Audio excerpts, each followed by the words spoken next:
So thank you for being here. It's such a privilege having you here. I actually heard about you from my wife the first time. When she was at a conference where you were one of the speakers, and she was like, wow, this guy was amazing. The first time in her life, she actually watched the TED talk and told me something I didn't know. So it's great, so great to have you here. Please remind me to thank her for those kind words when I meet her. No, definitely. So, could you tell me, how did you become a motivational speaker? How did you become part of the PPS family? And tell me a bit more about Resolute Man as well. I think that's also something that you're passionate about. Yeah. I think I've always been one to enjoy speaking to an audience of people. I think I'm typically one of those kids at school who the teacher said that your mouth is going to get you into trouble. It turns out that my mouth did get me into trouble often. But as with so many things in life, sometimes the gift that you get, when it is not polished and when it is not nurtured, it can run wild and not get the results that you're after. But when you recognize that there's actually a strength in that, and you start to polish it and you start to nurture it, and you start to kind of use it and channel it for the right reasons, it ends up getting you out of trouble and sort of into good spaces. So I think that's always been part of my DNA. Teaching and training is kind of where I started. So more small group facilitation and training. Always in the financial services industry. That's the industry I grew up in. And I think that kind of evolved into main platform speeches. I think that's a little bit about how that evolved. My journey with PPS started as a speaker. I was hired by PPS to speak at a sales conference, and how these things work. One thing leads to another. I spoke at one conference, and I then spoke at another one, then got introduced to the people who were running the PPS Training Academy, and that's how my relationship actually started. Let's talk a bit about disappointments. I mean, I'm sure over the last 19 years in this industry, in learning and teaching people, you invest a lot of time into people.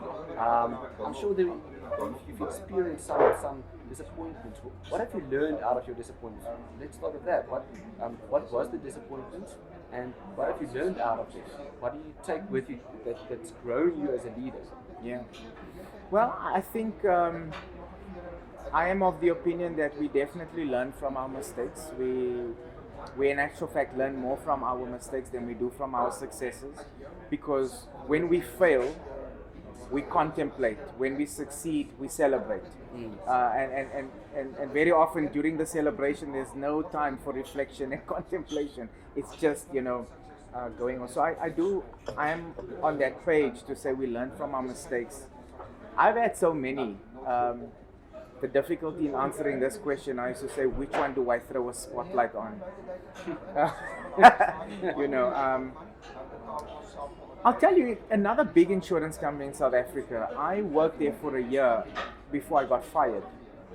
And I got fired for the right reasons. I got fired for not being committed and engaged as an employee in that organization, for not serving that organization well. And I begged and I pleaded, and I hope she doesn't mind. The lady's name is Nompilo Shweni. She was head of the contact center then. And I've written about this before, so therefore I think she won't have a problem in me talking about it, in this video. I begged and I pleaded for my job back. I was already fired. My access had already been revoked to the organization. This is one of the big insurance companies of South Africa, a blue chip company. And I begged for my job back. And I cried for my job back because I was so tired of being kicked out of places. I was expelled from 2 schools.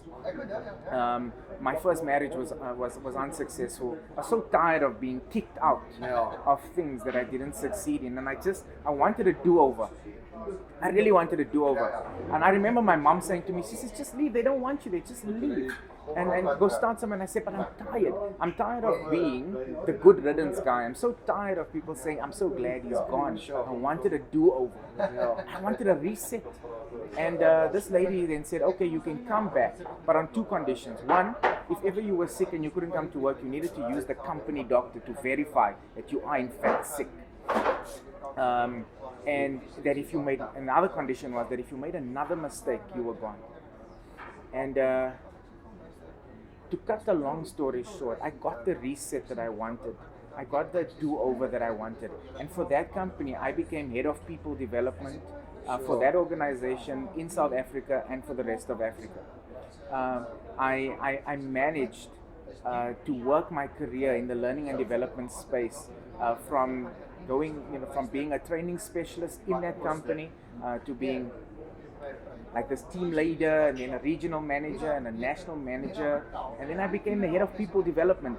The development of people in that organization was my responsibility. So that was just so beautiful how that actually turned out. Now, you speak a lot about learning and relearning. So, are you a reader? I am. Okay, and what are you currently reading? Oh well.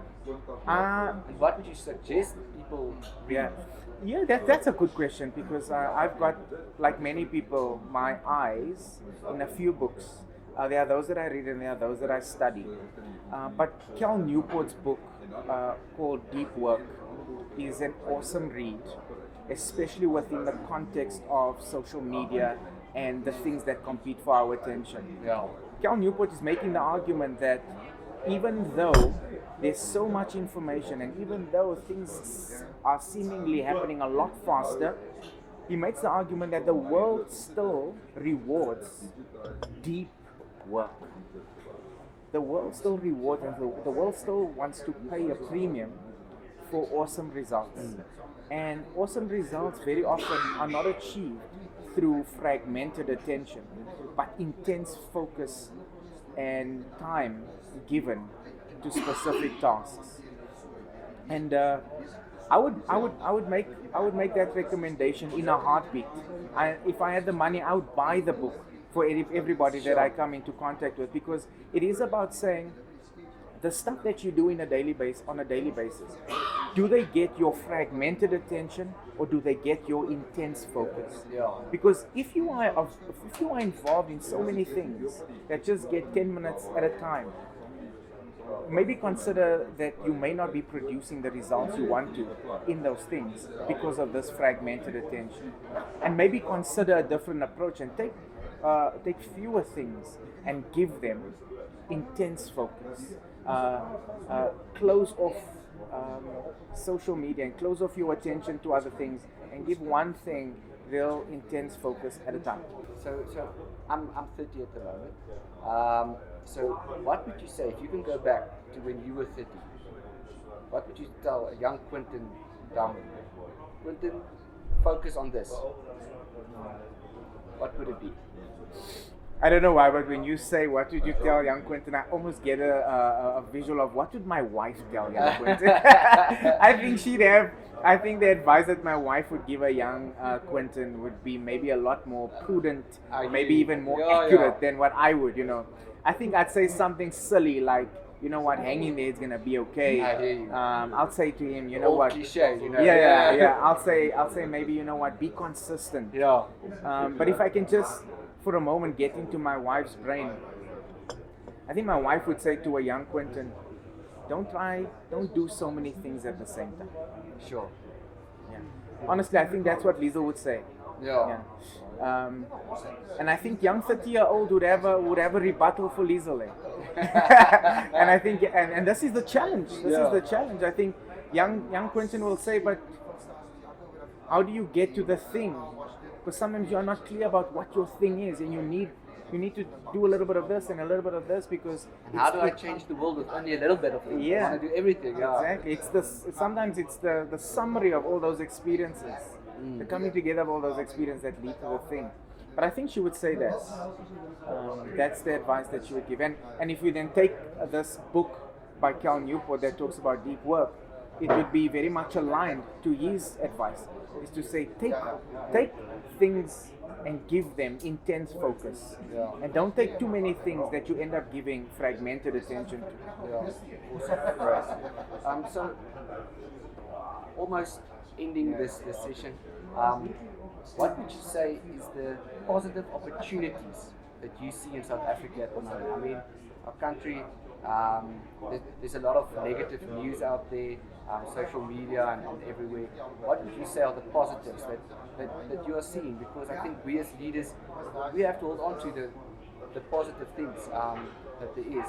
So for you, what is that in South Africa? I tell you, I'm going to answer it like this, to say this is where I draw strength. I draw strength from this.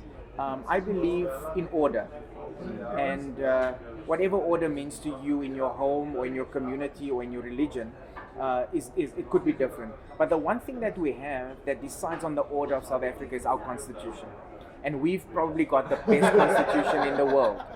And so in other words, we do have a constitution that prescribes a very beautiful order. Okay, so I draw a lot of confidence from the fact that we've got a good constitution. The other thing I draw confidence from is that I can make a difference as an individual. Okay, if you look at our national development plan, one of the things that the national development plan depends on is active citizenry. Active citizenry. It says that the government cannot execute and implement this NDP on its own. It needs citizens like you and I to do our bit. So the knowledge that I can do my bit and the knowledge that my bit will make a difference makes me extremely confident. So if you think about Resolute Man as an example, here's a group of men that say we want to do our bit, we want to make things better. If our efforts leads to a more united South Africa, how awesome is that? If our efforts lead to men not marginalizing women, how awesome is that? If our efforts lead to a little bit more equality in our little ecosystems or communities, how awesome is that? I am confident, I'm confident in a lot of things that I see outside of me and outside of our circle, but I am more confident because of the knowledge that each and every one of us can do something to make South Africa a better place. I mean, if everybody just do 1%, and I mean, the impact of 1% over a long time, it can be massive. Yes. And it's just starting. I think like Resolute Man is to start. I think a lot of people have this idea somebody else has to do it, and there has to be this big thing that happens. But I think if everybody just starts somewhere, I think there can be a major ripple effect throughout South Africa. CJ, the other thing is to be committed to a cause that is higher and greater than you is an awesome motivator in life, and I don't think many people have been connected to something like that before. And I think part of our job is to expose people, to give them opportunities to work on a cause that is greater than themselves, because it's an unbelievable motivator. It's an unbelievable motivator, because if you know that you are working on something that could literally change the world, you start to pay less attention to things like, the waiter got the order wrong. You don't make such a fuss. Oh, you know what? I ordered medium, not medium rare. Like your mind is not available to make such a big deal about things like whether your steak was right, or whether your coffee was warm enough, or all of a sudden your mind just becomes so consumed with big things, with life-changing things, and it's an unbelievable motivator. So I think part of it is to connect people with a cause, because nobody knows, not nobody, I mustn't say that, not everybody knows how to start. But if for those of us that have figured out in a small way how to start, if we can connect more people and get more people involved in causes like that, we may see a lot more people coming together and sort of making it work. Sure, thanks. Quinton, so the last question, and this is always almost a loaded gun, is who do you know that you think I should know? Who is that person that you can say, CJ, you are a young leader, this is somebody who inspires me, I can connect you with them, but this is somebody you have to sit with, you have to have this discussion with, if you want to learn from somebody, this is the person that you need to meet. Who would you say is that person, and why? What is that person to you, and who is that person? Yeah, in my world, speaking at different conferences, I get to meet a lot of awesome people like yourself. I get to meet a lot of leaders in organizations that need answers to big problems in their organization. So I'm spoiled in the fact that I get to sit and have coffee with really good leaders. But if you say I must isolate one person, then it's going to have to be the CEO of PPS. Sure. It is quite amazing to see that type of leadership in action. I don't know how long you want me to answer this, but to observe that guy do his work is like sitting in a leadership masterclass. Sure. He's always the last one to leave a room because he wants to be available to anybody who wants to chat to him. He always making notes when he's sitting in meetings, listening to other speakers, whether they are younger than him, less experienced than him, doesn't matter. He's always making notes, always learning, always trying to learn, always trying to make sense of things, connect dots, always listening. He's an actuary, so you think that his strength comes in his ability to solve mathematical problems mathematically and logically, and I'm sure he does that. He does that well. But to observe him lead people and observe him make people want to get onto this journey with him is quite something. Sure. Yeah. Yeah. No, the time that I've spent with Isak as well, I mean, he's one of those people that, although he's got this big position and everything, when you talk to him, he's a normal person. He shares his stories, he has a laugh with you, and he makes you feel comfortable. Yes. And it feels like he always has time to spend time with people. So now I can definitely agree. Yes, he is awesome, and we should definitely get him on this podcast as well. Yeah. I don't know if you're listening. We should get you on here. Yeah, absolutely. So it would be awesome to have him as well. Yeah. Quinton, but thanks for your time. I really appreciate it. I'm excited about the end of the year conference. I'm excited to hear you speak. We've got about over the 3 venues where you're going to be at, Potch, Pretoria, Paul. We've got about 505 people that we're inviting. It's an exclusive group, so so it's going to be great. It's our top clients that we're inviting to this, and they are all business leaders. And for us is almost to help them and show them that we're in this journey with them. We're not just here to help them with their finances. We're in this where it's economical, political, generational challenges that they all have, and they need balance in their lives. We're on this journey, and we are almost like the compass. We want to show them true north, and we want to be part of that journey with them, to take hands and to hold their hands up at the end of the day. So we're excited. Awesome, so am I. Looking forward to it, yeah. Awesome, thank you. Awesome, thank you.